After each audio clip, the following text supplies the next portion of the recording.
Bueno, tenemos ahí en Moodle un archivo que se tiene que descargar que se llama datos bioclimas.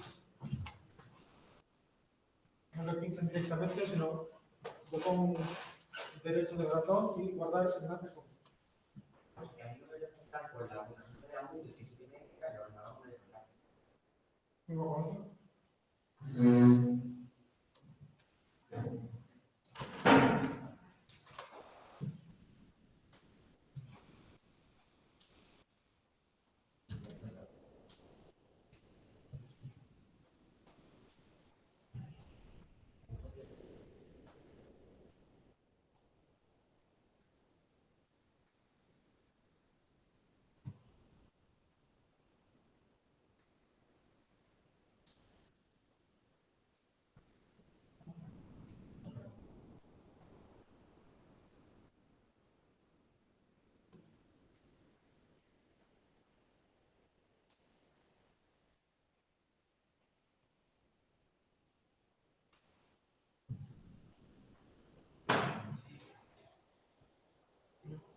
Bueno, tenemos esos datos de ahí que son los que vamos a usar esta tarde para seguir un poco recordando lo que veíamos hace 2 semanas con el análisis univariante y ampliar un poquito para ver cómo podemos exprimir bien a fondo una hoja de datos para poder extraer conclusiones ecológicas acerca de los datos que tenemos ahí.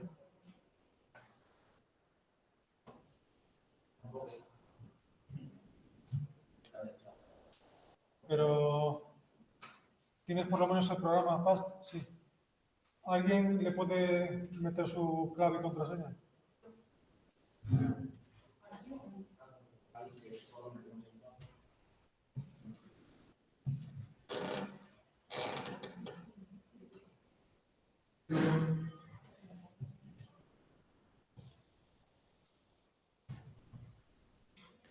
Entonces vamos a ir reproduciendo paso por paso el protocolo metodológico que habíamos visto que teníamos que seguir para analizar datos, en el caso más sencillo, en el cual teníamos solamente 2 columnas, ¿no? 2 variables.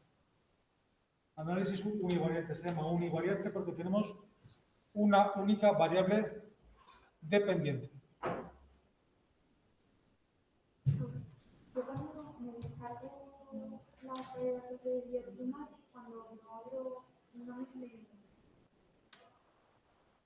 sale. Le pido un poco de bioclima.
¿Todo el mundo mira esa hoja, ¿no?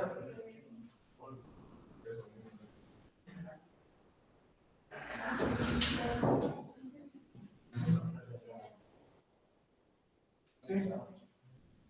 Primero les explico un poco qué son estos datos. Estos son datos también reales de un estudio que hicimos nosotros en el área de ecología hace unos años, intentando evaluar una serie de parámetros ecológicos en un montón de muestras tomadas a lo largo de ecosistemas acuáticos de toda Europa. Creo que son en torno a 200 datos, 200 valores. Esto es tipo de ecosistema que puede ser o bien lago o bien río. El río no tiene agua. Esto es bioclima. de donde se tomó la muestra de agua. Mediterráneo, oceánico continental, aquí abajo. Latitud, geográfica. pH del agua, conductividad del agua y TP, que es concentración de fósforo total del agua.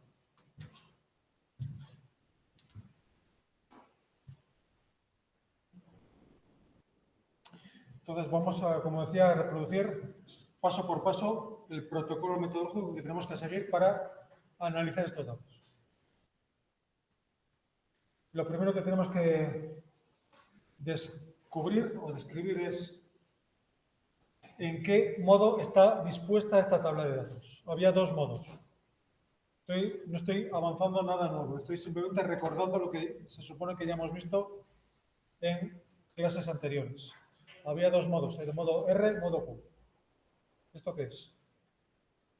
Modo R era la disposición de los datos, de la matriz de datos en las cuales las columnas eran las variables. Modo Q, las columnas eran muestras o réplicas o observaciones. ¿Esto qué es? Las columnas aquí, ¿qué representan? ¿Son muestras? Esto es una muestra, esto es una muestra, esto es una muestra. Estos son variables, ¿no? Las columnas son variables.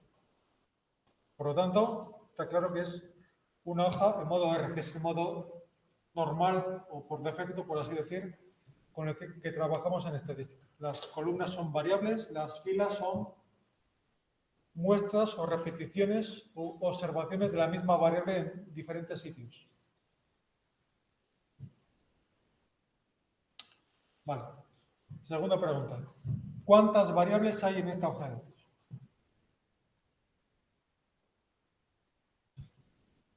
La pregunta clave, ¿eh?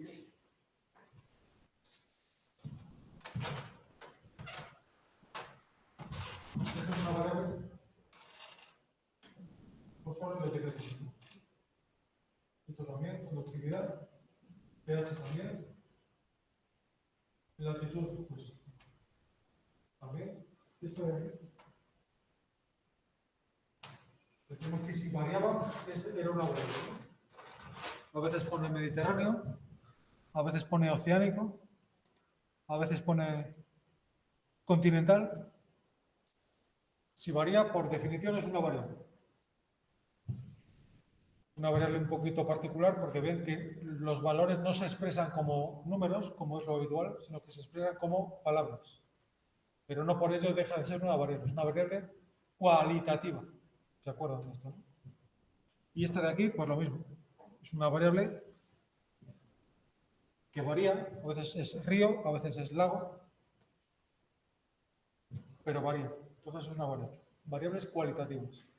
Además, tampoco hay que ser muy listo, porque aquí si aquí pone G, es como identifica PAST las variables cualitativas. También llamadas variables de grupo, por eso la G.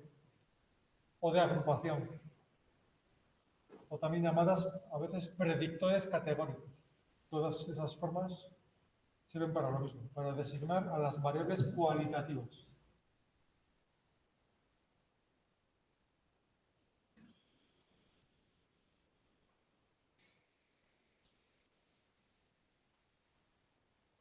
Hay 6 variables.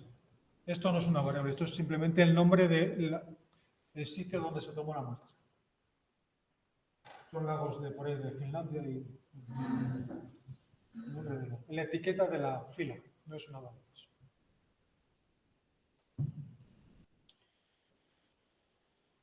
No es una variable porque no tengo replicaciones de la misma cosa.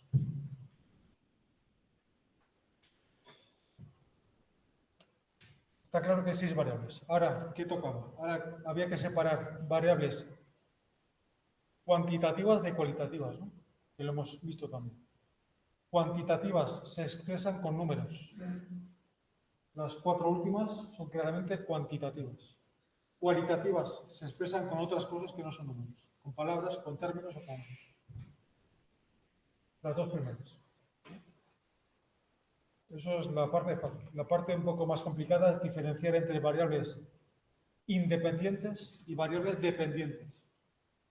La otra diferenciación es muy sencilla porque es simplemente ver si hay palabras o hay números. Pero esta otra de separar o distinguir entre variables independientes y dependientes, pues tampoco, no está muy clara, no está tan clara como la anterior, porque muchas veces depende del objetivo del estudio. Quiero decir que una misma columna, una misma variable, a veces me interesa que sea independiente, a veces me interesa que sea dependiente. Puede variar en función de lo que yo quiera analizar en esos datos. Decíamos que, si se acuerdan, en el caso de las dehesas, normalmente las variables biológicas van a funcionar como variables dependientes, normalmente. Mientras que los parámetros físico-químicos, el potasio, el sodio, el calcio, esas cosas, van a funcionar normalmente también como variables independientes. Pero hay miles de excepciones, por lo tanto tampoco se queden mucho con esa idea, porque tiene muchas excepciones. Pero sin embargo aquí todo es físico-química, ¿no? Aquí no hay bichos, aquí no hay conteos de organismos, todo es químico. Entonces aquí la cosa no está tan clara. Por ejemplo, si yo lo que quiero analizar es la relación entre pH y conductividad, estoy en el caso más sencillo, en el cual solo tengo dos variables, solo tengo dos columnas seleccionadas. Aquí, ¿cuál es la independiente? Sí, por sencilla que sea la hoja, con solo dos columnas, por lo menos sé que una de ellas va a ser la independiente y la otra va a ser la dependiente. No puede haber tablas, hojas de datos que no tengan por lo menos una de cada. Como tengo dos, pues una tiene que ser una y la otra. La cuestión es cuál es cuál. En ese caso, que tengo solamente pH y conductividad, ¿cuál es la independiente y cuál es la dependiente? Pues aquí, en estos casos particulares en los cuales ambas variables son cuantitativas,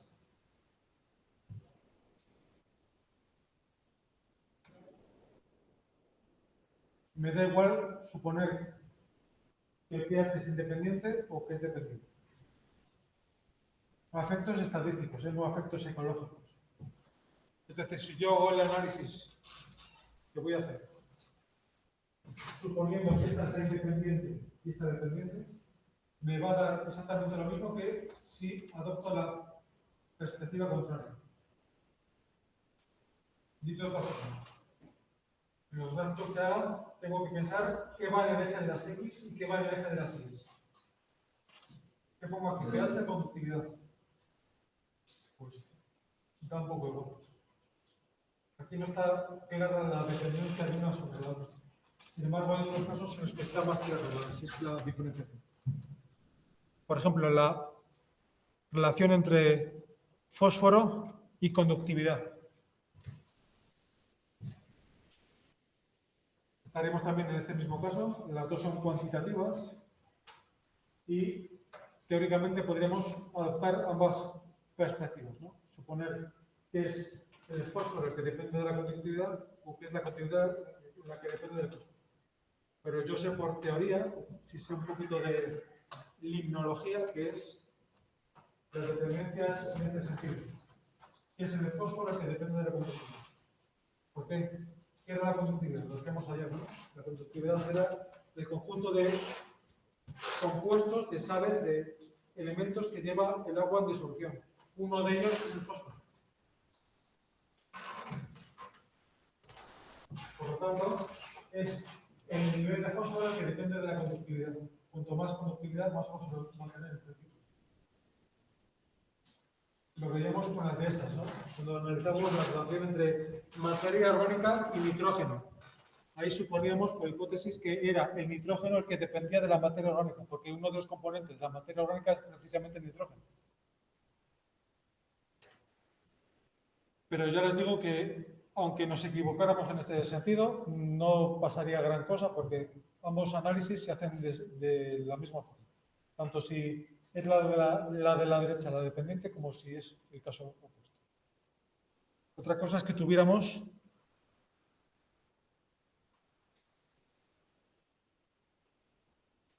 esto, por ejemplo, en el cual ya obligatoriamente la variable cualitativa va a ser siempre la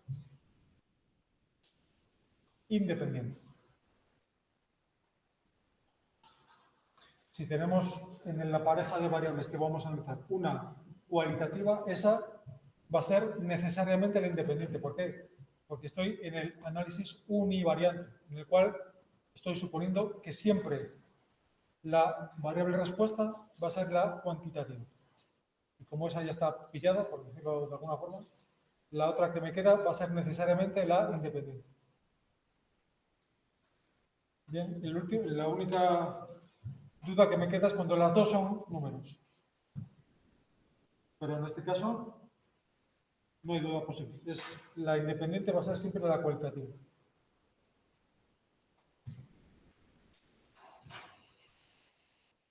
Vale, pues esa parte solventada. Ya sé que está en modo R, ya sé cuántas variables hay y ya sé cuál es la naturaleza de cada una de esas dos. Vale, está bien. El primer paso que teníamos que resolver en el método que habíamos visto era saber qué tipo de análisis tengo que hacer. En el caso de que tuviéramos dos columnas, dos variables, había 4 posibilidades. ¿Se acuerdan de esto? ¿No? Que las dos fueran cuantitativas, que las dos fueran cualitativas, que la primera fuera quanti y la segunda quali y viceversa. Esa tabla de 4 celdas, ¿no? Y si se acuerdan, lo habíamos simplificado todavía más, porque decíamos que de esas 4 posibilidades, 2 no las íbamos a ver. Nos quedábamos solamente con 2 casos posibles para nuestro foro interno, que eran los casos en los cuales la variable dependiente siempre va a ser de tipo numérico, siempre va a ser de tipo cuantitativo. Entonces, la única diferenciación es atender a la naturaleza de la independiente. Si era cuantitativa o si era cualitativa. Porque la dependiente ya sé que va a ser cuantitativa. Había 2 casos que se llamaban regresión lineal y ¿qué más? ANOVA, ¿no es eso? ¿Se acuerdan de esto? Aquí, ¿qué tenemos? Si tuviéramos esas 2 variables solamente, ¿qué tendríamos que hacer? ¿Cómo es la dependiente? La de la derecha, cuantitativa. ¿Cómo es la independiente? La de la izquierda, cualitativa. Y esto es un ANOVA. Hay 2 opciones.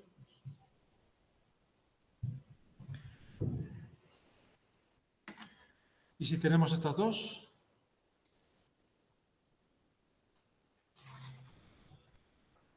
las 2 son quanti, por lo tanto, regresión lineal.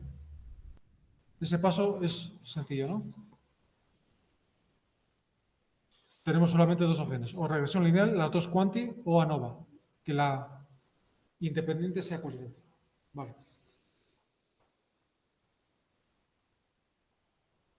El segundo paso era la elaboración de un gráfico. Había 2 tipos de gráfico. En el caso de que tuviéramos que hacer una regresión lineal, ¿cómo se llamaba el gráfico adecuado en este caso? ¿Alguien se acuerda? Se llamaba gráfico de dispersión, o también llamado nube de puntos. Para hacer un gráfico de dispersión, íbamos aquí a plot y le pedíamos a past que nos hiciera un XY graph.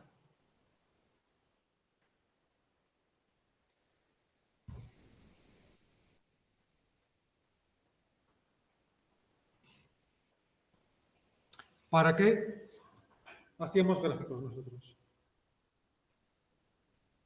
Para 2 cosas. Primero, para visualizar los datos, cosa que siempre es importante. ¿Verdad? Y segundo, para permitirnos elaborar hipótesis acerca de la relación entre variables. Que es en definitiva de lo que se trata el análisis de datos, ¿no? Encontrar relaciones entre variables. ¿Alguien ve aquí alguna relación entre latitud y fósforo?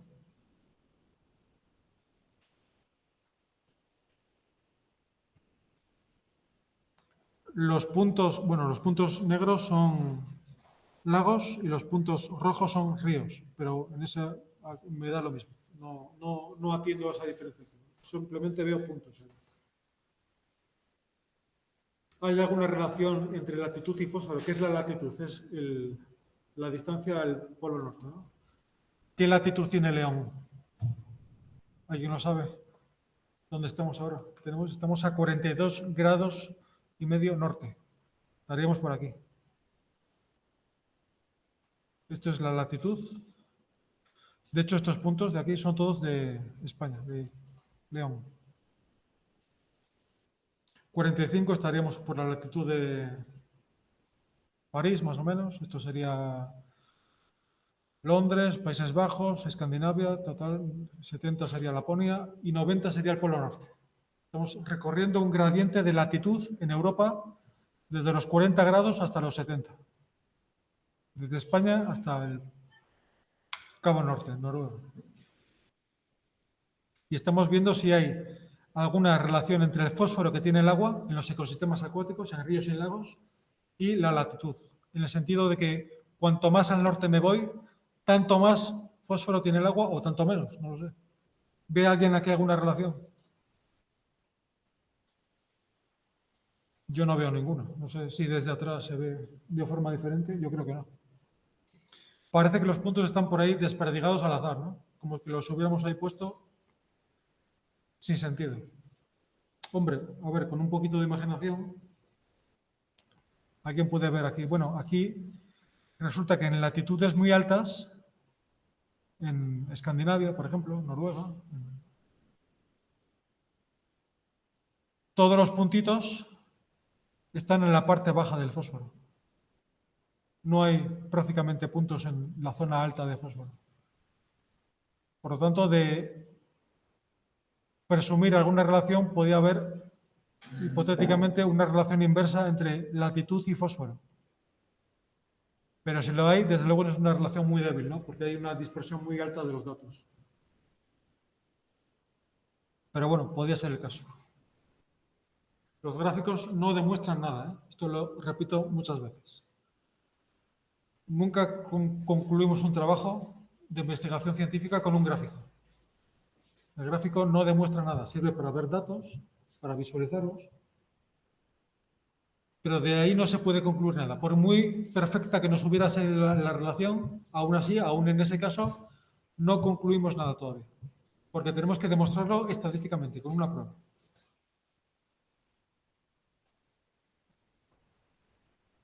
Los gráficos también nos permitían elaborar hipótesis, ¿verdad? Y siempre, esto es ya el tercer paso del protocolo, que es el contraste de hipótesis, la formulación de hipótesis. Siempre elaborábamos dos hipótesis, ¿verdad? La hipótesis nula y la hipótesis alternativa. Hipótesis nula con sentido negativo o pesimista. Hipótesis alternativa, H1, la misma pero dada la vuelta, con sentido positivo. Aquí la hipótesis nula es que no existe relación alguna entre latitud y fósforo, que es lo que parece que nos sugiere el gráfico. H0, no hay correlación entre fósforo, entre latitud y fósforo, o entre fósforo y latitud. H1, hipótesis alternativa, sí que existe una relación entre latitud y fósforo, en el sentido de que cuanto más al norte estoy, tanto menor es el contenido en fósforo de los ecosistemas acuáticos que tengo en mi hoja de datos.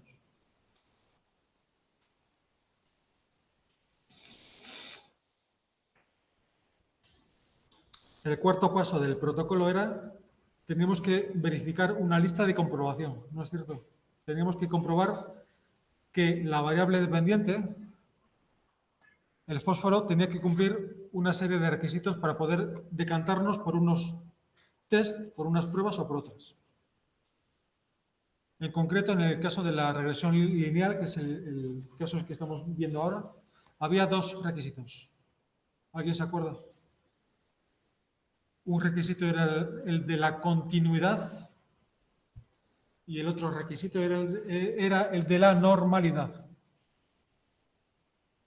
La variable dependiente, el fósforo, tenía que ser a la vez continua y normal. ¿Qué significa que sea continua? Variables continuas son aquellas que se expresan con números reales.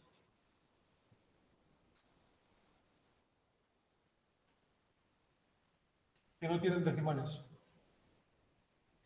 No que no tengan decimales, sino que no pueden tener decimales, que es diferente. Aquí vemos decimales. 39, 34, 34. Pero esa no es la pregunta. Veo que no hay decimales. Pero la cuestión es la siguiente. ¿Puede tener decimales esos valores? Por ejemplo, yo cuando hago una analítica de fósforo, voy a la maquinita, hago el HPLC o lo que fuera, y me da 45,07. Ahí no los he puesto porque he truncado el valor, o lo he redondeado, o bien porque mi sistema de mi analítica no me da tanta precisión como para que me dé decimales. Pero teóricamente esa variable acepta decimales, ¿no? Todas esas variables, las 4, son continuas, en el sentido de que se pueden expresar con decimales, los tengan o no los tengan. Uno que esté despistado dice, aquí no hay decimales, es discreta. Significa que no es continua, ¿no? Es incorrecto. Una variable discreta es una variable que no tiene decimales y que no puede tenerlo. Los ejemplos que veíamos el otro día, ¿no? El típico caso es las variables merísticas, que se llaman así. Los conteos. Cuando yo cuento cosas, números de ordenadores, pues son 20. No puedo ver 19,7 ordenadores. Número de patas de un bicho. Número de organismos de una población. Número de especies en un ecosistema. Cuando es un resultado de contar cosas, eso es una variable cuantitativa, por supuesto, pero discreta. Porque no es que no tenga decimales, no puedes verlo. Aquí tampoco decimales, pero puedes verlo. De hecho, tengo el decimal. ¿Entendéis? Bueno. Por lo tanto, a la hora de diferenciar ambos tipos de cuantitativas, discretas y continuas, no me fijo en si tienen o no, sino que me fijo en si pueden tener. Es una cosa más de razonamiento que de la propia tabla de datos que tengo delante. Eso era el requisito de la continuidad.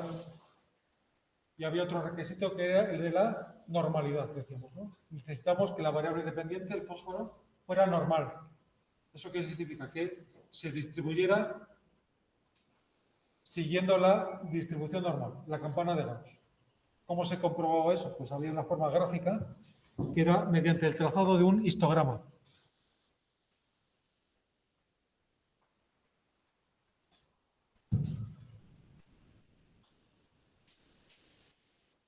Un histograma es un gráfico de barras en el cual se representa la frecuencia de los valores a diferentes intervalos, a intervalos regulares.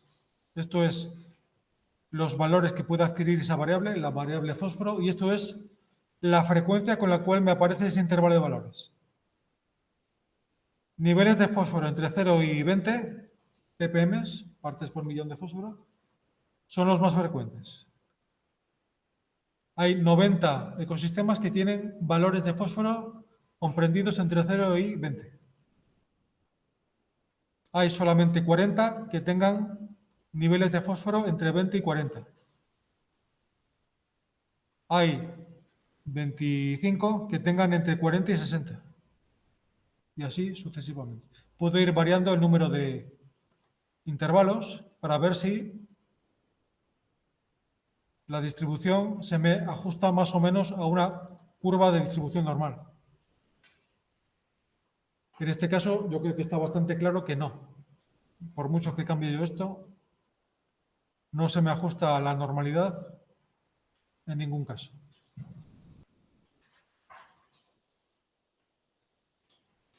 ¿Por qué? Porque yo necesitaba tener muchos valores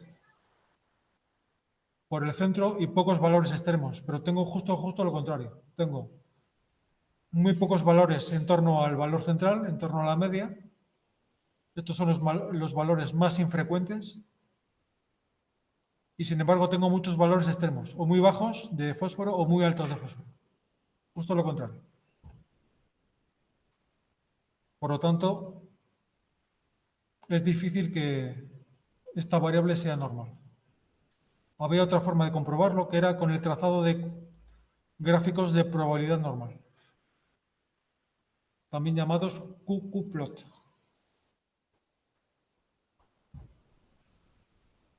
Un QQ-plot es un gráfico en el cual se me representan los valores que adquiere la variable, el fósforo en este caso, representados contra los valores que adquiriría esa variable en el caso de que siguiera una distribución normal.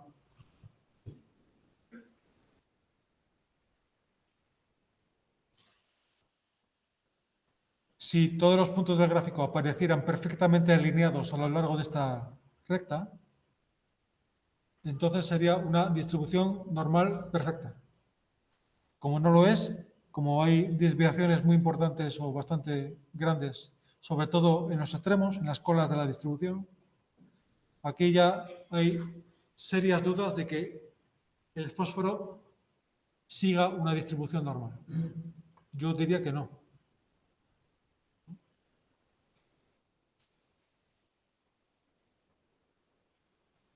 ¿Qué pasaba cuando nos encontrábamos que la variable dependiente no es normal, como es en este caso? Teníamos dos opciones. Estoy repasando el tema anterior, no estoy metiendo nada más. Todo esto está en los apuntes, en el guión de prácticas. ¿Qué pasaba cuando la distribución, la variable dependiente, no era normal? Podíamos hacer dos cosas, o bien intentar normalizarla, por así decirlo. ¿Cómo? Transformando la variable. Transformaciones que se recomiendan, por ejemplo, no trabajar con el fósforo, sino con el logaritmo del fósforo o con la raíz cuadrada del fósforo. ¿Por qué? Porque se ha visto que transformando estas variables tienden a normalizarse, es decir, a adoptar mejor que antes la forma de la curva de la distribución normal.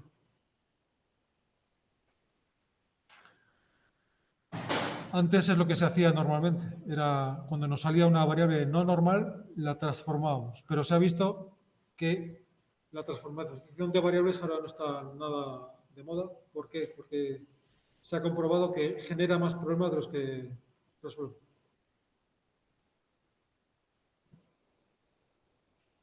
Y ahora es una técnica que se tiende a evitar. ¿Por qué? Porque tenemos a nuestra disposición, afortunadamente, una serie de herramientas estadísticas alternativas que permiten seguir analizando los datos sin necesidad de transformar, que son los test, las pruebas no paramétricas, que se aplican para variables de distribución no normal. Y es lo que vamos a hacer. Si hubiéramos obtenido que el fósforo es normal, ¿cuál es la prueba estadística adecuada en este caso? ¿Alguien se acuerda? La hicimos en la última práctica, la hicimos. Cuando tenemos que hacer una correlación y la variable dependiente es normal, el test adecuado en ese caso se llama test de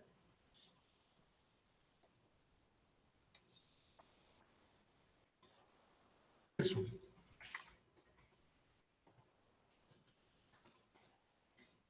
Test de Pearson. Pero como hemos visto que la variable dependiente no es normal, el equivalente no paramétrico al test de Pearson se llama test de Spearman.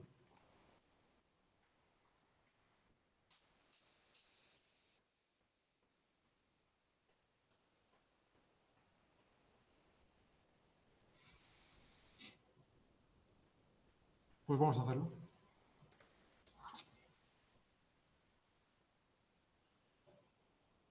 Ya sé que lo que tengo que hacer es una regresión lineal y además ya sé qué test tengo que aplicar, que es el test de Spearman. Vamos aquí a Univariate, Correlation. Y aquí nos permite elegir entre Pearson y Spearman. El segundo Spearman. Aquí. Si hubiera sido normal, Pearson. Como no lo es, Spearman.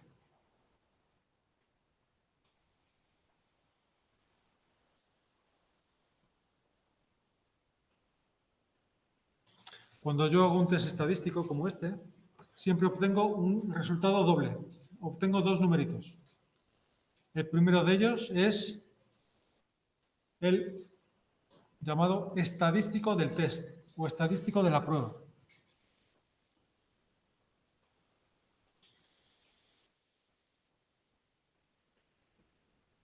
Cada prueba tiene su estadístico. ¿Cuál era, cómo se llamaba el estadístico de la prueba de Pearson? ¿Alguien se acuerda?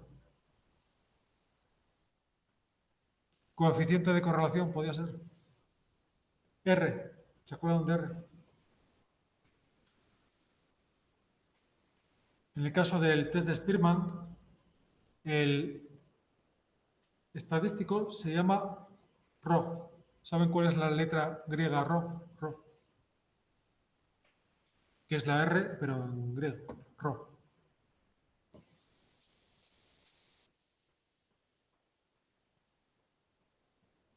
Este es el valor de Rho, en este caso. Menos 0,62. Cuando yo hago una prueba, me salen siempre dos valores. El valor de estadístico, el estadístico va variando entre prueba y prueba. El nombre del estadístico. En el Pearson se llama R, en Spearman se llama Rho, en ANOVA se llama F, va cambiando. Lo único que es lo mismo para todos los tests es P, el otro valor. Todos los tests tienen asociado un valor de P, que es una probabilidad, ¿no? Este valor de Rho varía funciona muy parecido a la R en Pearson. El valor de Rho varía siempre entre menos 1 y 1. No puede haber un R de 7. Como mucho es 1, como muy poco es menos 1, pasando por 0. Hubiéramos obtenido un valor de más 1 si hubiéramos visto en el gráfico una correlación perfecta y positiva entre latitud y fósforo. Que cuanto más latitud, cuanto más al norte, más fósforo tienen los ríos y los lagos. Además, con todos los puntitos perfectamente alineados a lo largo de una recta. La correlación perfecta. Hubiéramos obtenido un valor de menos 1 si hubiéramos visto lo mismo, pero en sentido decreciente, negativo. Es decir, una correlación perfecta negativa de que cuanto más al norte, menos fósforo tiene.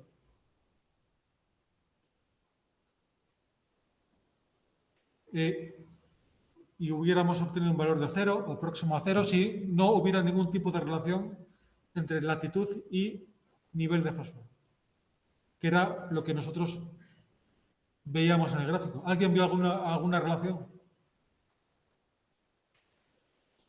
Sin embargo, no estamos viendo un R próximo a 0, estamos viendo un R bastante alto en términos absolutos, un R de 0,62.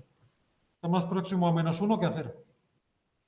Por lo tanto, ya aquí, cuidado, porque igual nos hemos equivocado antes. Puede que no viéramos nadie ninguna relación en el gráfico, pero el coeficiente de correlación Rho es bastante elevado. En cualquier caso, lo que me interesa de estos resultados no es tanto el valor de Rho como el valor de P. Porque es este valor y no este el que me dice si la relación es estadísticamente significativa o no.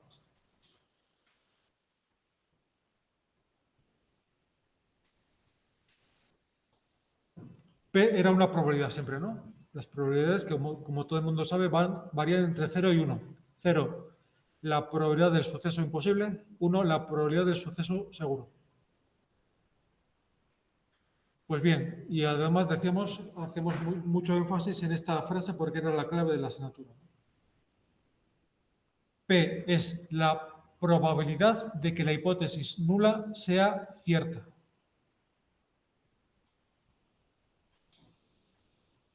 ¿Sí?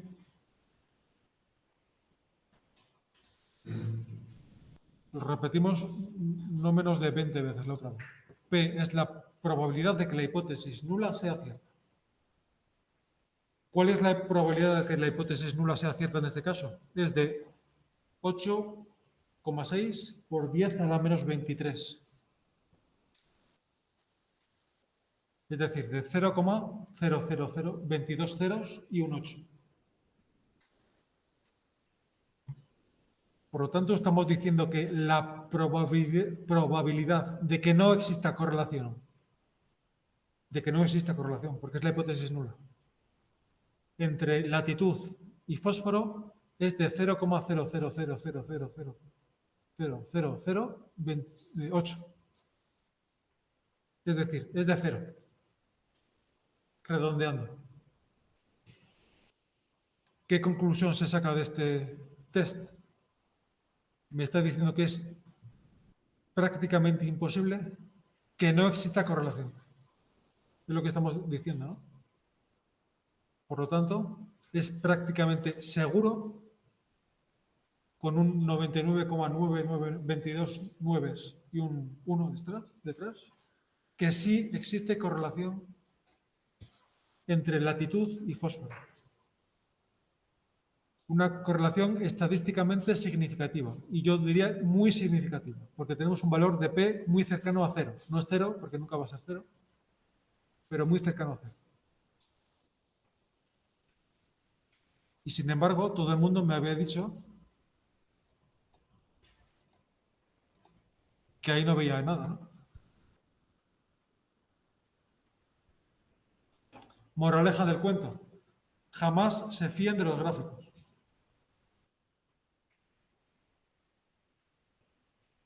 Yo no digo que no haya que hacer gráficos, ¿eh? Está muy bien, a mí me gustan mucho los gráficos. Pero la conclusión de un trabajo nunca puede ser un gráfico, porque los gráficos a veces nos engañan, como es en este caso. Ahí nadie veía ninguna relación y sí la hay. No es que la haya, es que es súper significativa.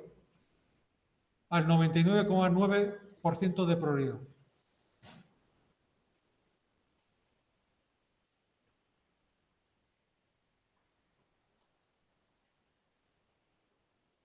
Al avanzar hacia el norte, sí que el nivel de fósforo va disminuyendo. Además, estoy estadísticamente seguro de esto.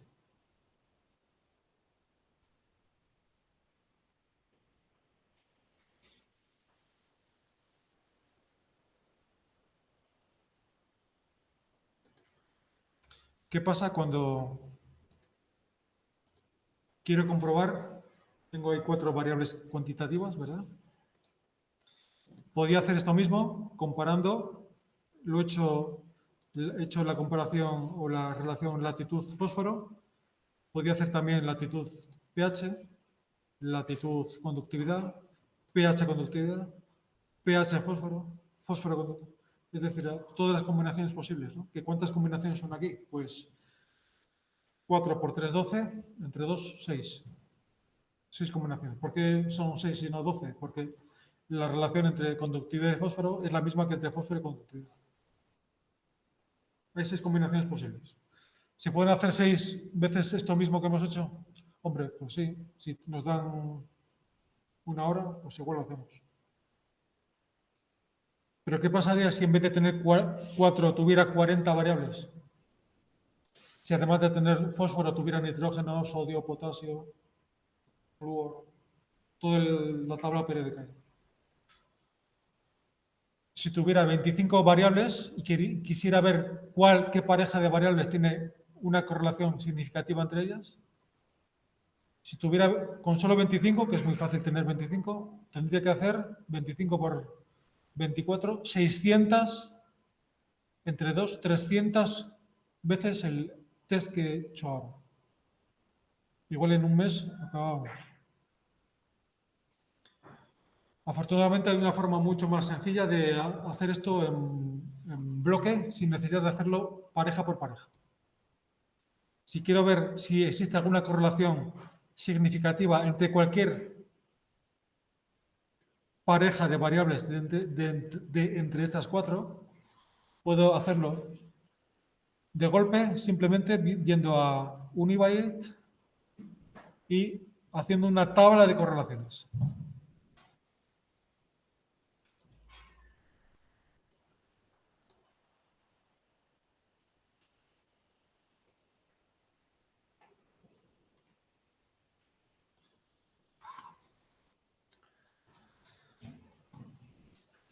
Una tabla de correlaciones es una matriz, como ven aquí, en la cual cada pareja de variables que estoy analizando, que estoy evaluando, se cruza dos veces. Aquí latitud se cruza con conductividad, aquí. Latitud, conductividad. Pero latitud, conductividad también se cruza aquí, ¿no es eso? Cada pareja se cruza dos veces. Por lo tanto, tengo una semimatriz superior y una semimatriz inferior, con la diagonal principal vacía, para separarlas. PAST me muestra los valores de ρ, en este caso, en la semimatriz inferior, y me muestra los valores de P en la semimatriz superior. Por lo tanto, si quiero ver así de un vistazo, ¿cuál es la correlación entre latitud y pH? Pues veo que aquí me da abajo el valor de ρ, menos 0,59. Y aquí me sale el valor correspondiente de P, latitud pH, 8,8 por 10 a la menos 9. Correlación significativa también, ¿no? Porque es menor de 0,05. Y así puedo ver de forma sencilla y detectar dónde hay valores menores de 0,05. De hecho, si se fijan, todos los 6 me dan significativo, haciendo el test de Spearman.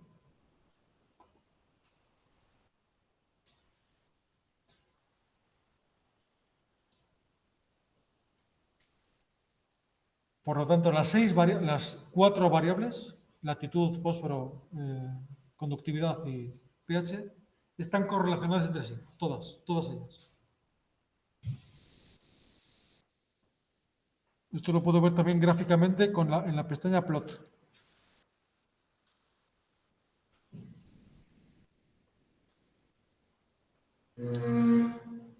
Que es la misma que antes, pero en forma gráfica. Cada pareja de variables se cruza dos veces. Es una matriz simétrica, como ven, con esta diagonal principal. En rojo me señala las correlaciones que son negativas, las que la línea va para abajo, como es la de latitud fósforo. Y en azul me marca las correlaciones positivas. Valores positivos de ρ, valores negativos de ρ.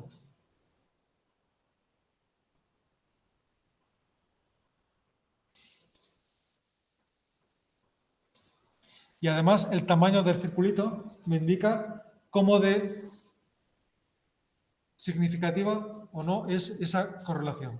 Cuanto más grande, cuanto más intenso sea el color rojo, tanto más alto es o bajo es el valor de ese coeficiente de correlación. Por lo tanto, ¿cuál es la relación entre latitud y fósforo? Es negativa porque es un valor rojo y además bastante alta porque es un tamaño de círculo bastante grande. No tan grande como este. ¿Por qué aquí nos salen los círculos más grandes? ¿Cuál es la correlación entre latitud y latitud? De 1, evidentemente. Por eso es el círculo más grande que aparece en la tabla. Y azul, claro. Así, simplemente de un vistazo, de forma visual, muy intuitiva, muy fácil, puedo ver y detectar correlaciones entre variables. Esto es lo que se llama hacer estadística exploratoria. Lo primero que uno hace cuando tiene un montón de variables cuantitativas es hacer una tabla de estas para ver, ya detectar visualmente a ojo dónde están las parejas de variables interesantes. Aquí vemos, por ejemplo, latitud fósforo, latitud conductividad, Esta no es una relación interesante porque me sale un circulito muy pequeño.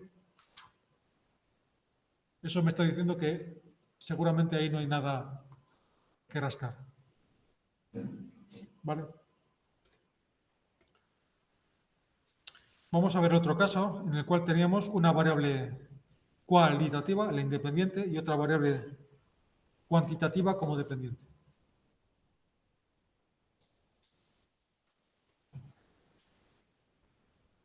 Esto ya no puede ser una regresión, sino que esto es un diseño de tipo ANOVA, ¿verdad? Que era el otro caso que teníamos en Liza.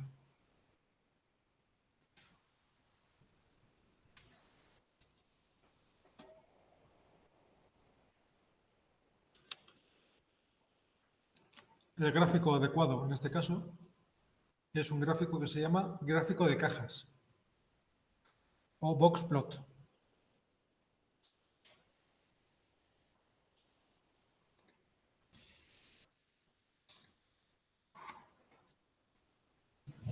Box plot.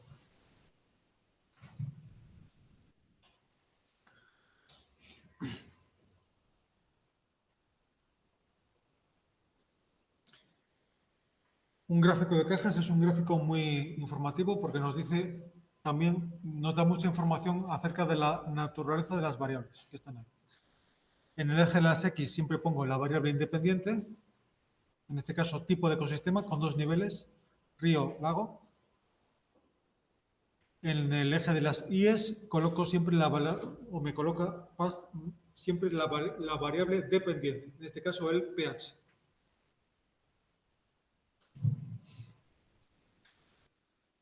Se llama gráfico de cajas porque estos elementos se llaman cajas. La caja que puede tener una longitud variable tiene una línea central siempre, ¿no? Ahí. Esa posición, la posición de la línea central me indica la posición de la mediana, no de la media, sino de la mediana. El valor central. Eso me indica que el valor central del pH para los lagos es de, ¿esto qué será? 8 más o menos. Y el pH mediano de los ríos es de 7,5 aproximadamente. ¿Eso qué significa? Que de todos los lagos que he muestrado en mi estudio, el 50%, la mitad, son más ácidos que este valor central. Tienen pHs por debajo de 8 y la otra mitad por encima de 8. Esta línea, la parte superior de la caja, me indica la posición del tercer cuartil. ¿Qué era el tercer cuartil? Era aquel valor por encima del cual solo había el 25% del resto de valores. Es decir, si el tercer cuartil es de 8,25, yo sé que solamente el 25% de los lagos tienen pHs todavía más alcalinos que 8,25, superiores a 8,25. Y la base de la caja me indicaba la posición del primer cuartil, que era aquel valor tal que solo el 25% del resto de valores tienen valores por debajo de él. Es decir, que yo sé que solamente el 25% de los lagos que yo tengo en mi hoja de datos tienen pHs más ácidos que 7. Y lo mismo para ríos. Y estas líneas de error, que se llaman bigotes en este gráfico, los bigotes me indican el máximo y el mínimo valor. El lago más ácido que me he encontrado en mi estudio tenía un pH de 6,75 o de 6,7. Y el lago más alcalino tenía un pH de 9 y pico, de 9,5. ¿Vale? Eso es como se lee un box plot. Pero eso no es lo que quería hacer. Lo que quería ver es si existen diferencias o no de pH comparando ríos con lagos en Europa. Entonces, la hipótesis podría ser la siguiente. Hipótesis nula, no existen diferencias de pH entre ríos y lagos en los ecosistemas acuáticos europeos. Hipótesis alternativa, sí que existen diferencias en pH entre los dos tipos de ecosistemas. En el sentido de que los ríos parecen ser un poquito más ácidos que los lagos, ¿no es eso? Porque tienen una posición de la mediana, la caja. Las dos cajas no son paralelas, sino que una está un poquito por encima de la otra. ¿No es eso? Eso me indica que es posible, no lo he comprobado todavía, porque estoy haciendo un gráfico, no he hecho una prueba, pero es posible que los ríos tengan pHs más bajos que los lagos, sean más ácidos que los lagos.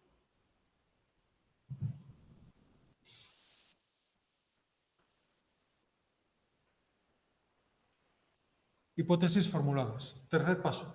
Comprobación de requisitos.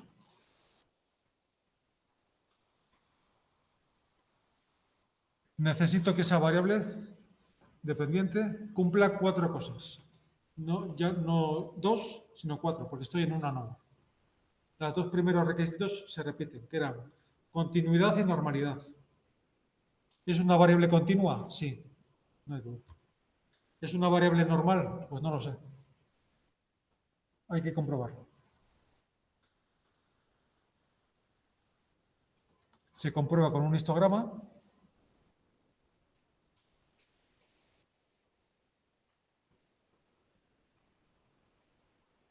Eso es propio de una variable normal, esa distribución. Bueno, hombre, mejor que antes sí nos sale, ¿no? Pero todavía no estamos seguros porque aquí hay demasiados valores. No se ajusta bien. Este intervalo se nos sale un poco de madre. Igual probando con otro número de intervalos se mejora, pero no, siempre se nos sale un poco ahí de la línea. No estoy seguro. Y si hacemos el otro, pues vemos un poco lo mismo. Se nos aproxima mejor a la recta, pero no del todo, porque aquí en los extremos se nos sale un poco de la línea. En estos casos en los cuales no estoy seguro, tienen que saber que hay una tercera forma de comprobar la normalidad mucho más objetiva, mucho más exacta, que es la realización de un test de normalidad. Entre las pruebas que estamos viendo, hay un tipo de pruebas muy especial que están diseñadas exclusivamente para comprobar si la variable en cuestión que estamos analizando es o no normal.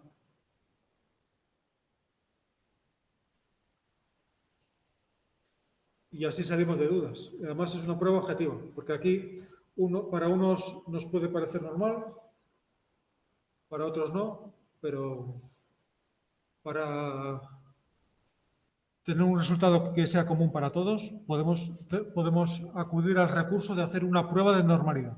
Y así obtenemos un valor que nos dice si lo es o si no lo es. ¿Cómo se hace una prueba de normalidad?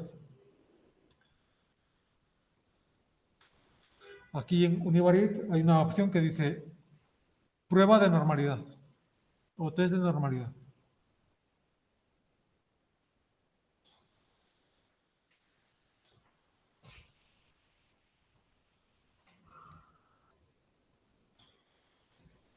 No nos hace una, si nos hace tres, de hecho. La prueba de Shapiro-Wilk, la prueba de Anderson-Darling y la prueba de Jarque-Vera. Nos fiamos sobre todo de estas dos, que parece ser que son las más fiables. Shapiro-Wilk y Anderson-Darling, que suelen dar además resultados muy parecidos. Como toda prueba, tiene un resultado doble, ¿no? Eso es siempre igual. Tenemos el valor de estadístico, que se llama W, que nos da 0,9, y el valor de P, tanto para Shapiro-Wilk como para Anderson-Darling. ¿Vale? El valor del estadístico y el resultado de la prueba, que es el valor de P.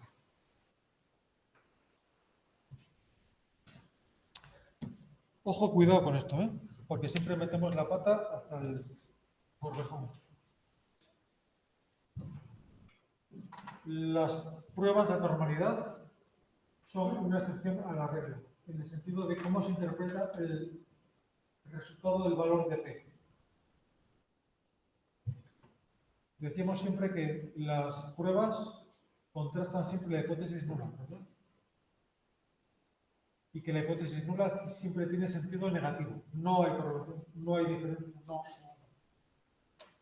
Pues bien, esto es una excepción. Aquí la hipótesis nula es positiva. La hipótesis nula en una prueba de normalidad es que la distribución de la variable sí es normal. Hay que cambiar el chip aquí.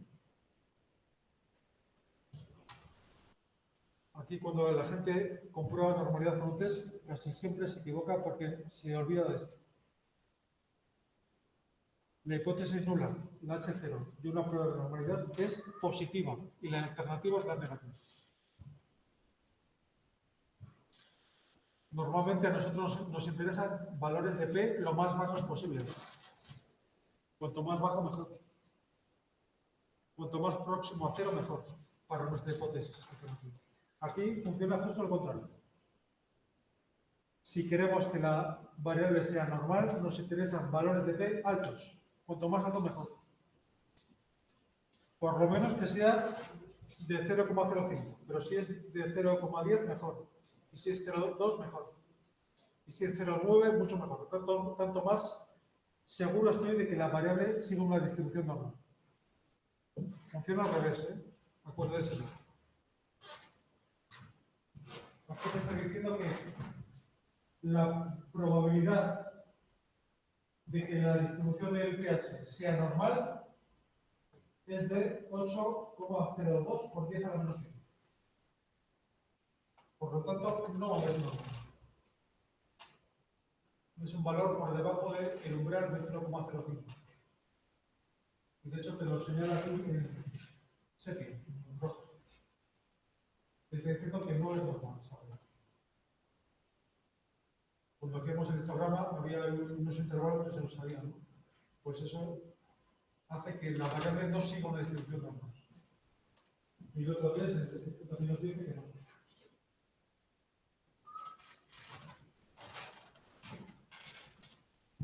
¿Entendido esto? Funcionan al revés que el resto de test. La hipótesis nula es positiva. Por lo tanto, ya estamos seguros de que el pH no es normal. Hemos comprobado la continuidad, hemos comprobado la normalidad. Tenemos que comprobar otras dos cosas. ¿Alguien se acuerda? El tercer requisito que necesito para saber qué test tengo que aplicar era el de la independencia.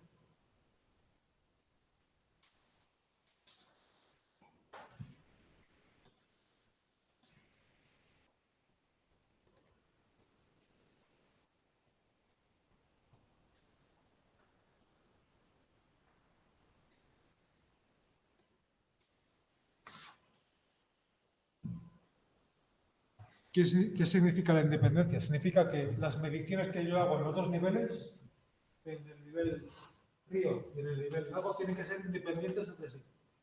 ¿Es este el caso? Hombre, por supuesto. Aquí no hay duda, porque son ecosistemas totalmente diferentes, separados espacialmente. No puede ser más independientes en este caso.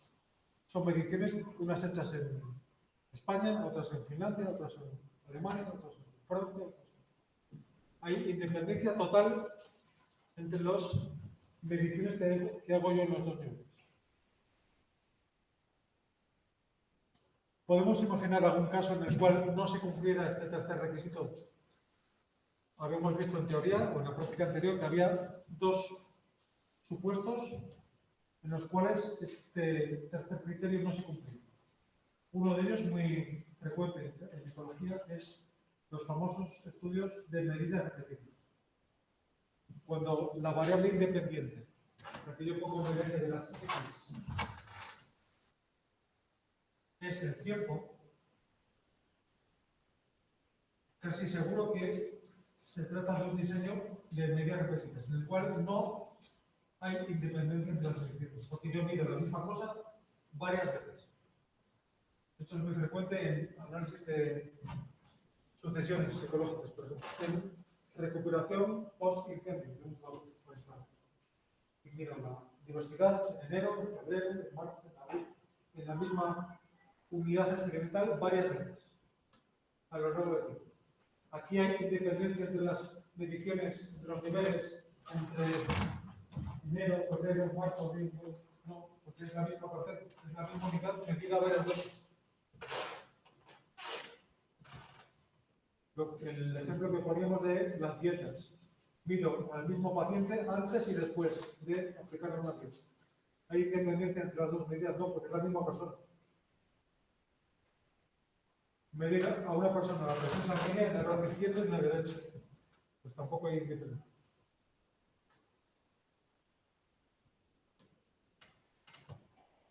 Y otro caso en el cual tampoco había independencia es cuando trabajamos con pseudo-réplicas.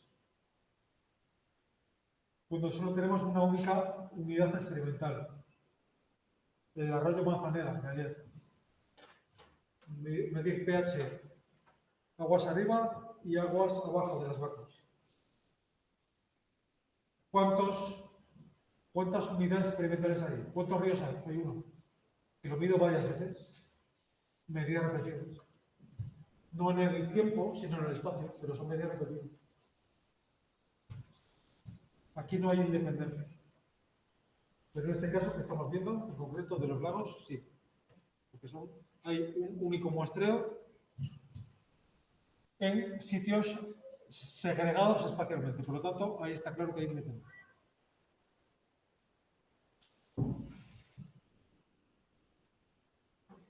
Y el cuarto requisito que tengo que comprobar, ¿cuál era? El de la homocedasticidad. El de la homogeneidad de las varianzas. Necesitaba además que la dispersión de los datos en torno a ese valor central de la mediana fuera más o menos la misma tanto en ríos como en lagos. Es decir, que el tamaño de las barras de error, de los bigotes, fuera aproximadamente el mismo. Aquí me da la sensación de que no lo es, pero estas cosas, para salir de dudas, siempre que podemos recurrir a un test, pues recurrimos a un test. En vez de evaluarlo gráficamente, que siempre nos quedan dudas, ¿hay algún test que nos diga si las varianzas son o no homogéneas? Pues afortunadamente sí lo hay. Se llama test de Levin.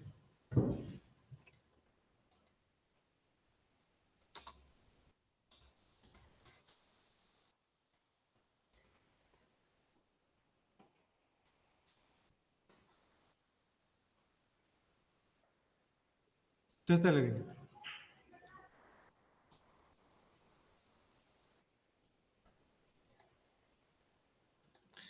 Que se obtiene de esta forma. Vamos aquí a Nova. Test de Levin. Lo hace de dos formas, pero da más o menos lo mismo. Nos subimos del primero de ellos. Test de Levin. Que nos da un resultado de 0,67. Esto es una P, ¿no? Y ojo, porque este también es de los test que funcionan al revés, en los cuales la hipótesis nula es positiva. Aquí la hipótesis nula es que sí hay homogeneidad de varianzas. Sí hay homocedación. Es decir, que las dos, tanto ríos como lagos, tienen las mismas varas de error.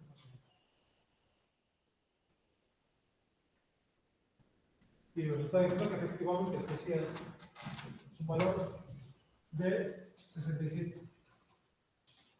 De 0,67, mayor que 0,05, por lo tanto, sí que existe homogeneidad de varianzas.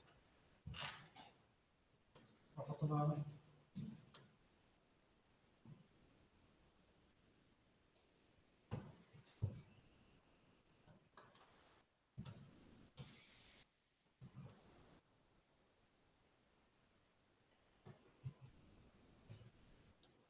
Por lo tanto, de los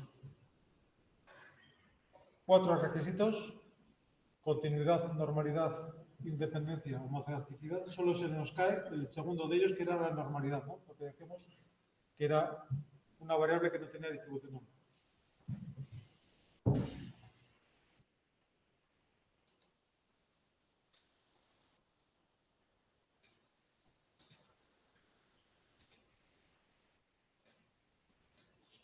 Para saber qué test tengo que hacer, la última cosa que tengo que comprobar es en cuántos niveles está repartida la variable independiente.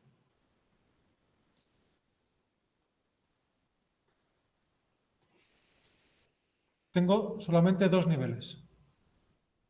Río, lago. Podría ser más, podría ser río, lago, embalse. O río, lago, embalse, marisma. Pero en este caso tengo 2. También muy normal para nosotros. Control experimental. Aguas arriba, aguas abajo. Macho, hembra. Joven, adulto. Ese tipo de comparaciones binarias. Como tengo 2 niveles y sé que la dependiente es no normal, pues el tipo de test adecuado en este caso se llama test de Mann-Whitney.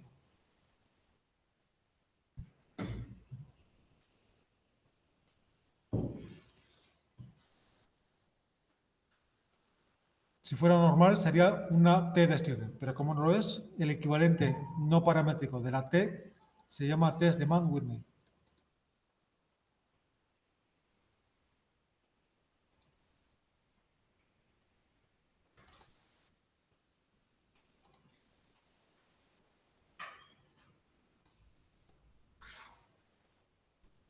Que lo tengo aquí.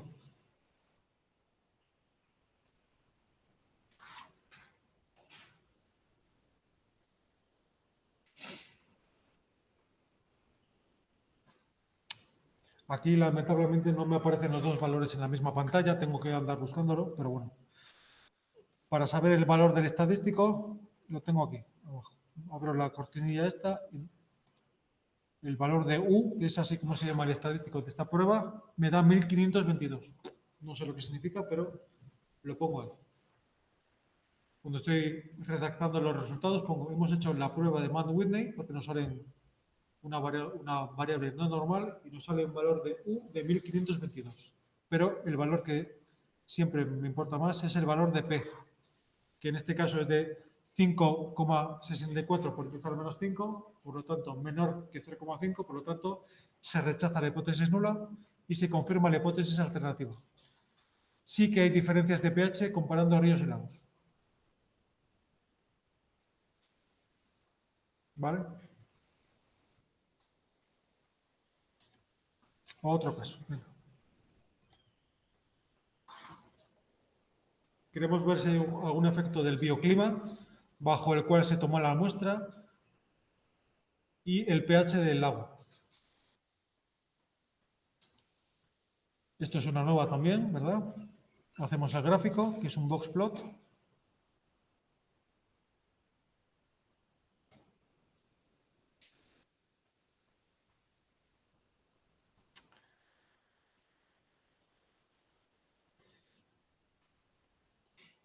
Hipótesis.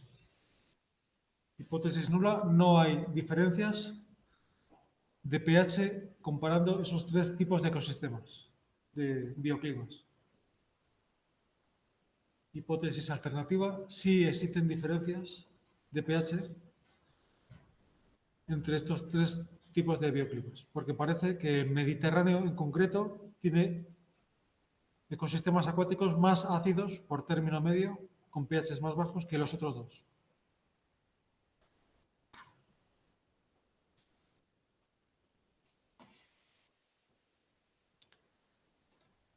Hipótesis formulada. Siguiente paso, comprobación de requisitos. pH, ¿es continuo? Sí. ¿Es normal? No, porque ya lo he comprobado antes. No es normal. Tercer requisito, ¿hay independencia de las muestras? Decíamos que sí, ¿no?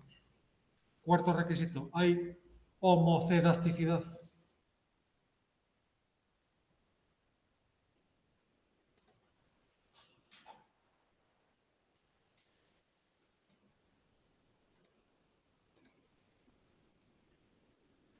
las varianzas son homogéneas entre los tres niveles? Pues parece que no, pero como antes hemos metido la pata, suponiendo que no y sí lo eran, pues para salir de dudas vamos a hacer el test. El test de Levin.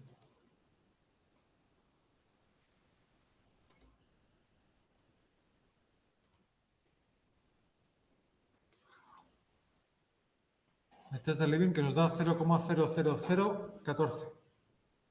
¿Eso qué significa? Que la probabilidad, es que además nos lo dice el propio programa.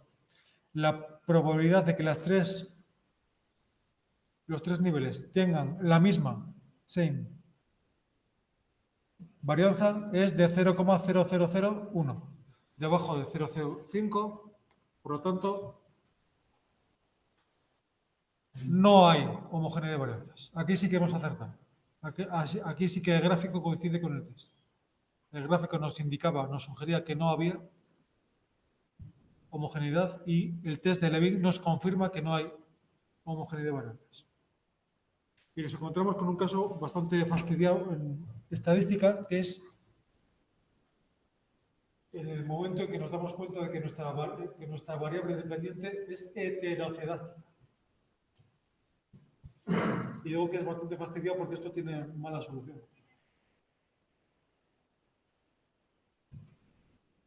Cuando nos encontramos con una variable heterocedástica, hay pocas cosas que se pueden hacer. Una de ellas, algunos autores sugieren que podemos intentar transformar la variable, como decíamos antes. No trabajar con el pH, sino trabajar con el logaritmo del pH. O con la raíz cuadrada del pH. Pero esto decíamos que no era buena solución. Antes se hacía porque no había más remedio, pero ahora mismo no es la técnica más usada. Además, darse cuenta de una cosa, que ¿tiene sentido calcular el logaritmo del pH? Pues no mucho, porque el pH ya es un logaritmo. Decíamos ayer, ¿no? Es el logaritmo de la concentración de hidrogeniones en el agua. Por lo tanto, no tiene mucho sentido hablar del logaritmo de un logaritmo. Por lo tanto, en este caso no es que es doblemente desaconsejable transformar. ¿Y qué podemos hacer? ¿Hay alguna alternativa? ¿Hay algún test específicamente diseñado para casos de heterocedaticidad? Pues afortunadamente sí. Se llama test de Welch.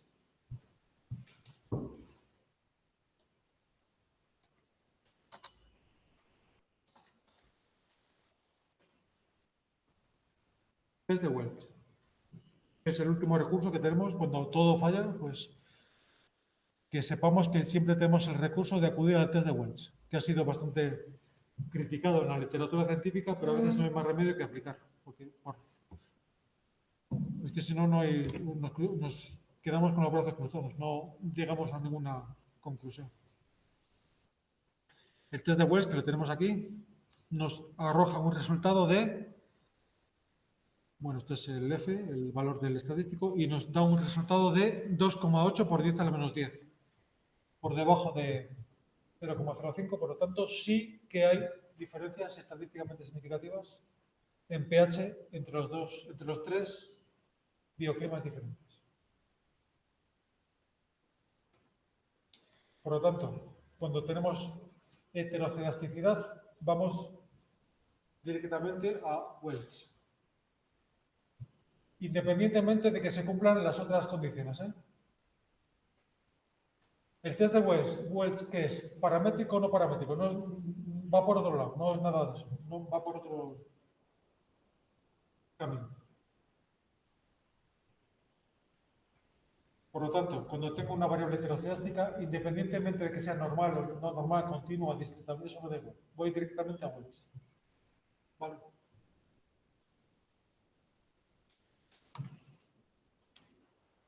Imaginemos que no hemos tenido este último inconveniente. Imaginemos que la variable pH fuera homocedástica, que hubiera homogeneidad de variables. Corramos un tupido velo sobre lo que hemos visto y vamos a suponer que el test de Levin no estaba bien, que hubiéramos obtenido una variable homogeneidad. ¿Qué hubiéramos tenido que hacer en este caso? Como el único de los requisitos que nos fallaba era el segundo, que era de la normalidad, y teníamos más de 2 niveles, tenemos 3, Mediterráneo, Oceánico, Continental.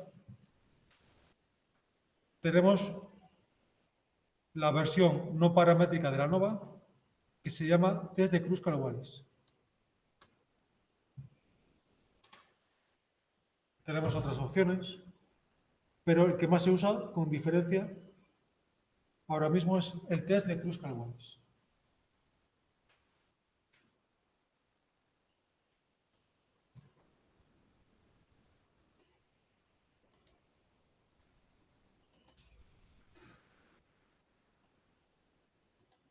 El test de Kruskal-Wallis, que lo tienen aquí. Su estadístico se llama H y nos da 44. Y un valor de P de 2,5 por 10 a la menos 10. Muy por debajo de 0,05, por lo tanto, diferencias muy significativas, estadísticamente hablando, entre los niveles de pH comparando oceánico con continental con mediterráneo.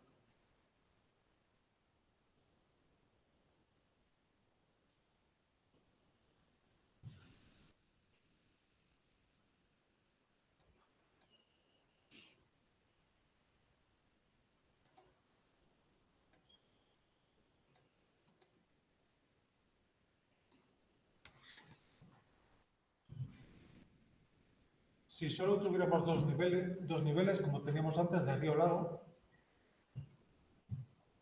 y nos hubiera dado significativo, pues conclusión del estudio, sí que hay diferencias de pH comparando los dos niveles. Los ríos son más ácidos que los lagos. Si solo tuviéramos dos, pues como tenemos 3,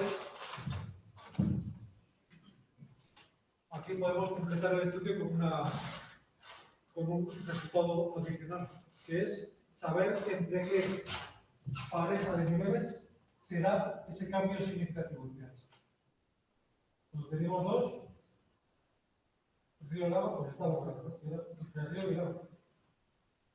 Pero como tenemos 3, aquí nos podemos plantear una cuestión adicional. Una vez que sé que el test de Kruskal-Wallis me da significativo, porque me lo da,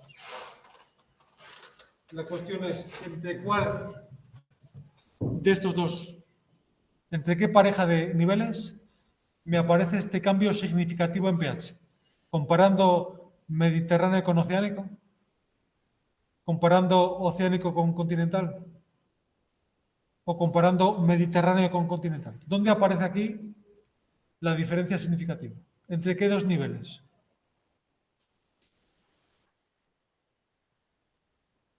Y si tuviéramos más, pues en dónde aparece ese salto cualitativo en pH. Para resolver esa cuestión adicional, tenemos que recurrir a una familia de test que se llaman test post-hoc.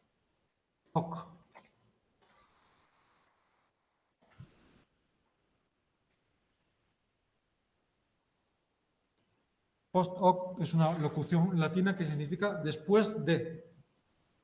¿Después de qué?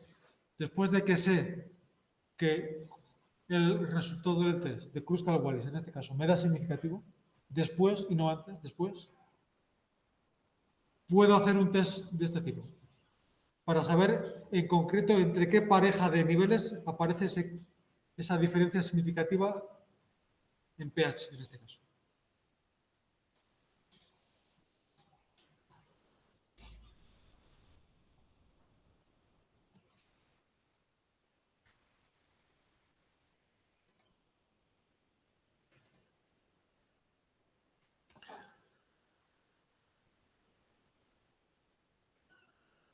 El test post-hoc correspondiente al Kruskal-Wallis lo tengo justo al lado de él, que se llama Pairwise-Matt-Whitney.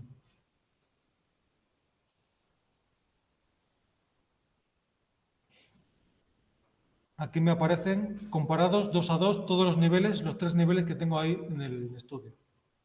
Y me dice que entre Mediterráneo y Oceánico hay una diferencia significativa, entre Mediterráneo y continental también, pero entre continental y oceánico no hay diferencias significativas. Me sale un valor que no me lo marca en sepia, que me lo marca en blanco. Eso significa que no ve diferencias significativas. Valor superior a 0,05.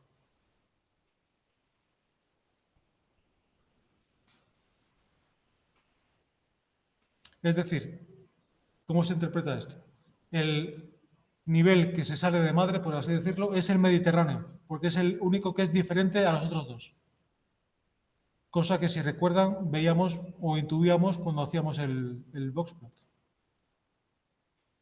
Estos dos niveles, el oceánico y el continental, tienen niveles parecidos, las cajas son casi iguales y la mediana es muy parecida. El único que es diferente de los otros es el Mediterráneo, el que se sale un poco del tiesto.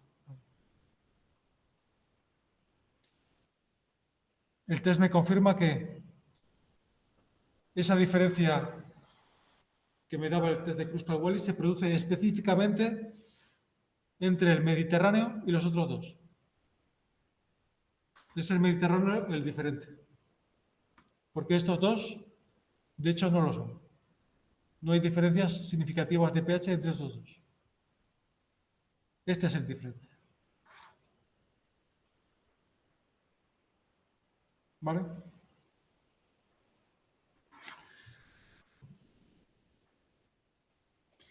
Y como el análisis con dos columnas, con dos variables es muy fácil, como hemos visto, pues vamos a meter una tercera columna.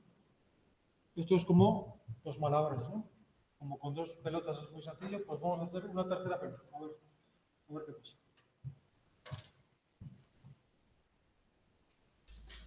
¿Qué pasa con esto? ¿Se puede hacer este análisis con 3 variables en vez de con 2?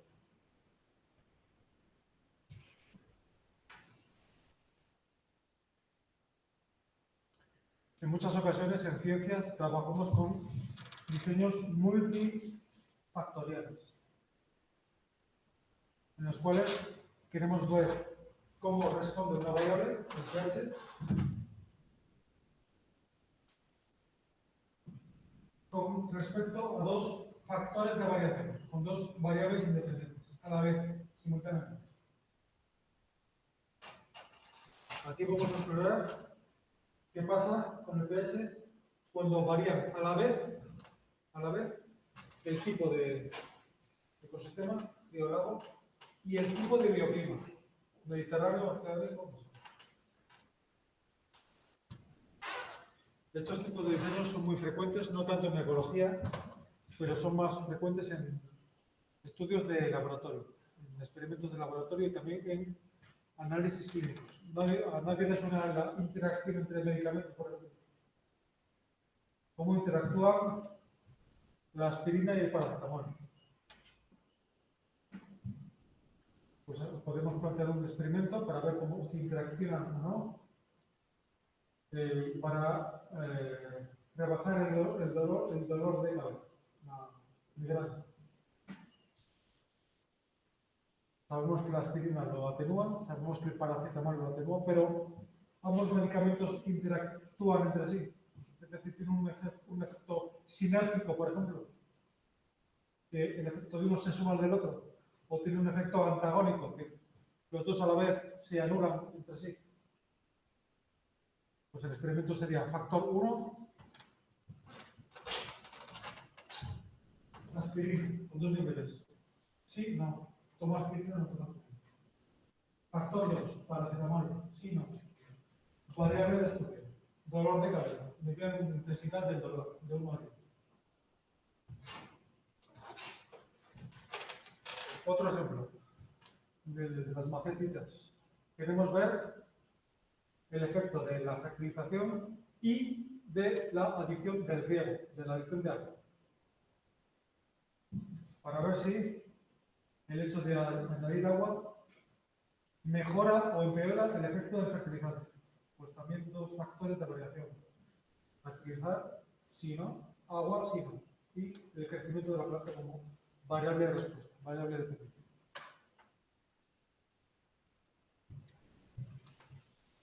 Estos casos se resuelven en estadística con, vamos a suponer que se cumple todo, ¿eh? Para simplificar la explicación, porque si no estaríamos aquí 4 horas. Vamos a suponer que es el diseño perfecto, que hay normalidad, independencia, todas las condiciones se cumplen por el pH. Este caso se resuelve en estadística con un ANOVA especial que se llama ANOVA de 2 vías.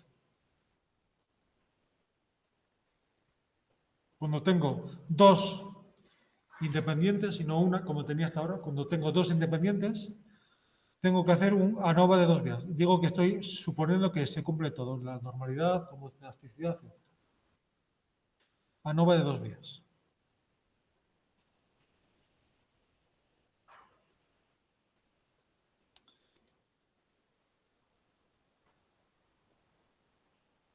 Two-way ANOVA.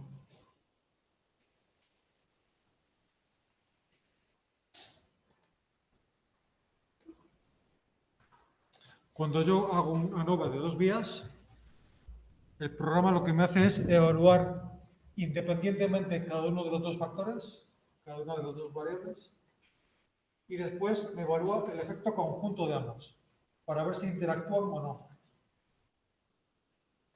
Aquí me está diciendo que la primera variable el primer factor que evalúa es el tipo de ecosistema. Me dice que encuentra diferentes expectativas. Y eso ya lo hemos dicho. El segundo factor de variación es el clima. Mediterráneo continental oceánico. Y también encuentra diferentes significativos, valores por debajo de 0,05. Y después evalúa la interacción entre ambas. Y me dice que no encuentra interacción entre ambas. Me dice que la aspirina y el paracetamol son independientes, que no interactúan entre el organismo. En el caso de... O que el agua y el fertilizante no interactúan para hacer crecer la planta.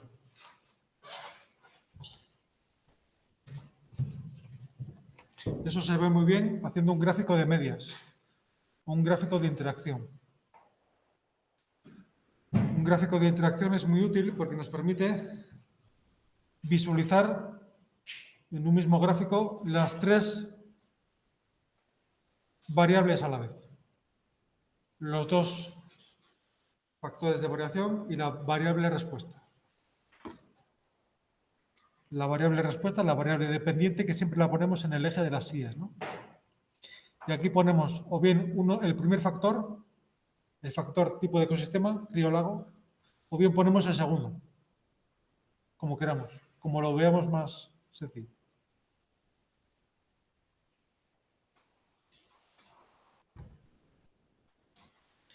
En este caso vemos que los ríos son siempre más ácidos que los lagos. Tienen pHs más bajos.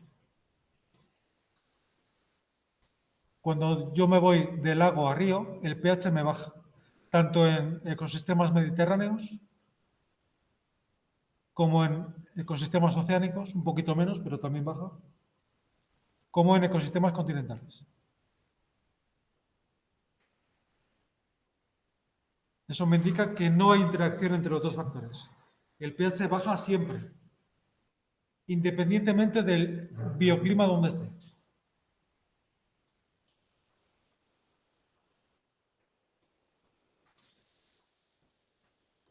Y si lo analizo desde el otro punto de vista, desde el punto de vista del factor segundo, del factor bioclima, pues veo más o menos lo mismo. Cuando voy del Mediterráneo a oceánico y a continental, el pH me aumenta tanto si estoy en ríos como si estoy en lagos. Hombre, en ríos no es perfecto, no me sale perfectamente bien, pero por lo menos veo que las líneas son casi paralelas, ¿no? Que no se cruzan, por lo menos. Ni aquí, ni aquí. Eso me indica pues un síntoma de que no hay interacción entre los 2 factores.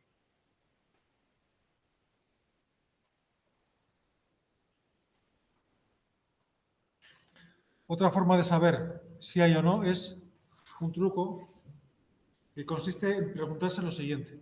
Cuando yo estoy viendo este gráfico,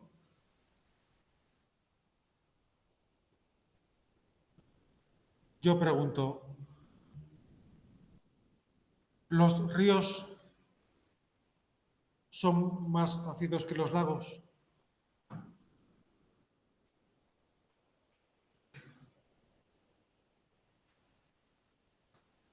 ¿Sí o no? Sí, ¿no?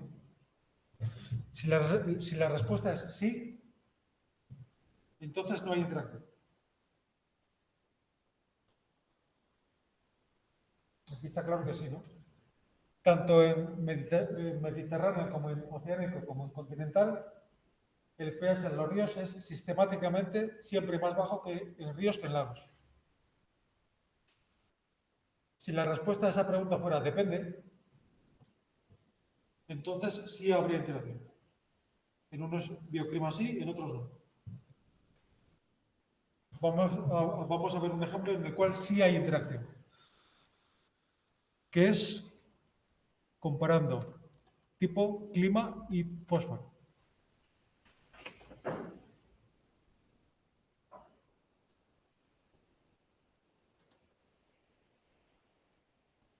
Hacemos una nova de 2 días y, como decíamos al principio, va evaluando factor por factor y después, al final, la interacción entre ambos.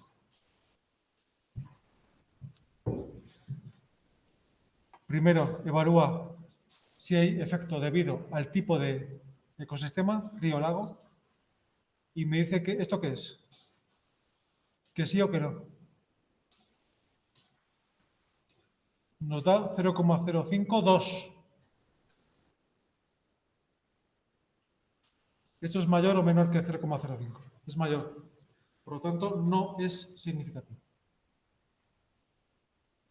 Es casi significativo. Si hubiera sido 3 centésimas menos, hubiera sido significativo. Pero no es 0,049, es 0,052. Mayor que 0,05, por lo tanto, no hay efecto debido al tipo de ecosistema. Después se evalúa el efecto del clima. Me da 1,3 por 10 a la menos 18, clarísimamente por debajo de 0,05, por lo tanto, sí que hay efecto debido al clima. ¿Y hay efecto debido a la interacción? Sí, también, porque me da 0,004 por debajo de 0,05, por lo tanto, sí hay efecto interactivo.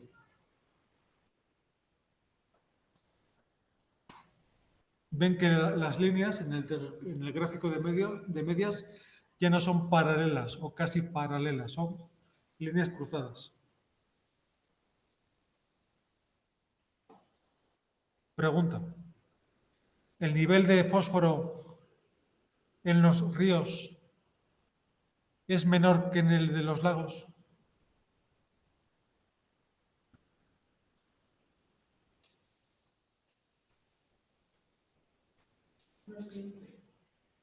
Depende. En el Mediterráneo sí. En el rojo, en el oceánico sí. Pero en el continental no. De hecho, en el continental sucede justo lo contrario, que son los ríos los más enriquecidos en fósforo que los lagos. Por lo tanto, depende. Depende del bioclima. Depende del otro factor. Cuando veo líneas cruzadas, eso es un síntoma claro de interacción. El paracetamol interactúa con la aspirina. ¿La aspirina funciona? Depende. Si además te has tomado un paracetamol, entonces sí. ¿La fertilización con abono hace crecer la planta? Depende. Si además has añadido agua, entonces sí, si no, no. Interacción.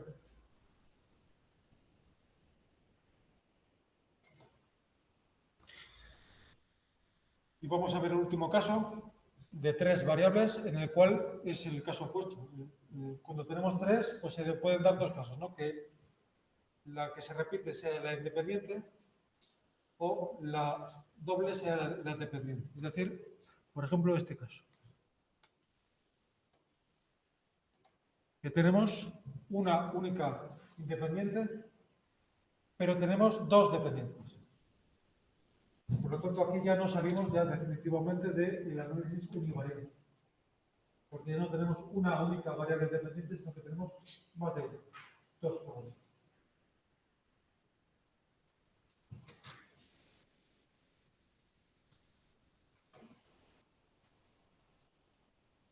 Aquí queremos evaluar el efecto del tipo de ecosistema sobre varias variables a la vez. No sobre una, como hemos hecho hasta ahora, sino sobre varias. Es como si en el caso de las plantas evaluáramos el efecto de la fertilización del abono sobre el crecimiento de la planta, pero medido de varias formas diferentes. En forma de peso, en forma de biovolumen, en forma de talla de la planta, en forma de número de semillas que genera, en forma de número de frutos que da, número de flores, número de varias variables a la vez.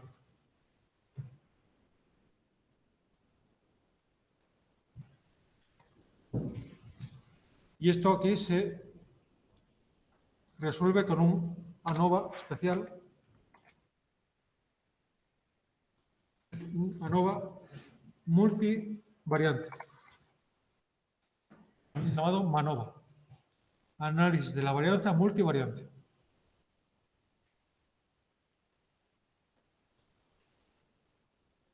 MANOVA. Aquí ya puedo ir a univariante como siempre. Pues ya no, porque ya no estoy en el mundo univariante, ya estoy en el apartado multivariante, porque tengo varias, más de una, varias variables dependientes. Y dentro de test me voy a MANOVA.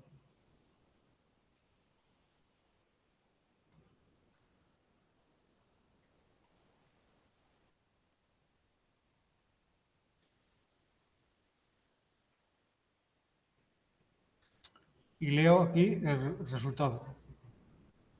Un valor del estadístico de 10,1 y un valor de P de 6,7 por 10 a la menos 5, menor que 0,05, por lo tanto, hay efecto significativo del tipo de ecosistema río-lago. ¿Sobre qué? ¿Sobre conductividad o sobre fósforo? Pues no lo sé. Lo único que sé es que hay efectos significativos sobre el conjunto de las variables dependientes, no sobre cada variable en particular. En el caso de las macetas, si hago MANOVA y me sale positivo o significativo, como en este caso, yo sé que hay un efecto significativo del fertilizante sobre el crecimiento de la planta, pero no sé sobre qué variable en particular, sobre la talla, sobre el peso, sobre el número de semillas, sobre el número de frutos, sobre...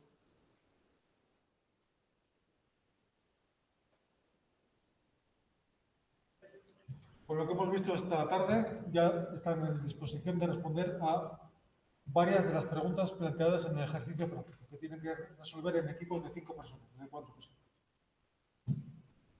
Saben que esa es la mitad de la nota, ¿no?, del bloque. La otra mitad es el resultado del examen que tenemos el día 19. Lo digo porque la gente me lo está preguntando. ¿Cómo va a ser ese examen? Ya saben que aquí no hacemos diferenciación entre teoría y práctica, es todo lo mismo. Ese examen va a ser un examen de tipo test, con preguntas de 4 opciones, solo una de ellas en cada pregunta es la correcta. Hay que señalar la correcta. 40 preguntas de ese tipo. Para tener un 5 hay que acertar 30.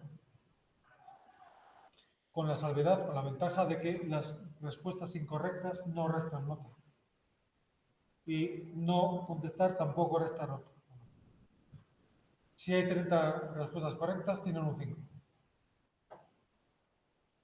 Si tienen 32, pues tienen un 6. Si tienen 34, tienen un 7. Así hasta bien. Que tenga 40, tienen un 1. Esa es la mitad de la nota del bloque. La otra mitad será la nota del trabajo de prácticas que tienen que entregar también el día 19. Los 4 personas de cada equipo comparten la misma nota. Si pongo un 10, las 5 personas tienen un 10. Si tienen un 4, pues las 5 personas tienen un 4. Y eso será la nota, haciendo la media del examen y de ese ejercicio, pues será la nota del bloque de esta parte de la asignatura, que se complementará a su vez con la nota que saquen en el bloque de genética que tendrán a partir del mes que viene. ¿Vale? Pues, ¿alguna pregunta sobre esto?